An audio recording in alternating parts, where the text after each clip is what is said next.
இதோ ஒரு வெற்றி பாதை கதை. ஒரு சிறிய கிராமத்தில் அருண் என்ற இளைஞன் வாழ்ந்தான். அவன் குடும்பம் ஏழ்மை. மற்றவர்கள் இவனால் எதுவும் முடியாது என்று சொன்னாலும் அருண் ஒரு விஷயத்தை மட்டும் உறுதியாக நம்பினான். முயற்சி ஒரு நாள் பேசும் என்று. அவன் தினமும் அதிகாலை எழுந்து வேலைக்கு போவான். இரவில் சோர்வாக இருந்தாலும் புத்தகம் திறக்காமல் உறங்க மாட்டான். பல முறை தோல்வி, தேர்வில் விழுந்தான். வேலைவாய்ப்பு கை நழுவியது. அந்த ஒவ்வொரு தோல்வியும் அவனுக்கு ஒரு பாடமாக மாறியது. ஒரு நாள் அவன் நினைத்தான், நான் தோல்வியடைந்தவன் இல்லை, இன்னும் கற்றுக்கொண்டவன். அவன் தன் திறமைகளை வளர்த்துக் கொண்டான். சின்ன வாய்ப்புகளையும் விட்டுவிடவில்லை.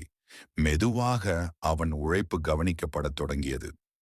ஆண்டுகள் கழித்து அதே மக்கள் அருண் எப்படி இவ்வளவு உயர்ந்தான் என்று பேச ஆரம்பித்தார்கள். அருண் அப்போது சொன்னான், வெற்றி ஒரு நாளில் வராது. தினமும் விடாமுயற்சியோடு நடந்தால் பாதையே வெற்றியாக மாறும்.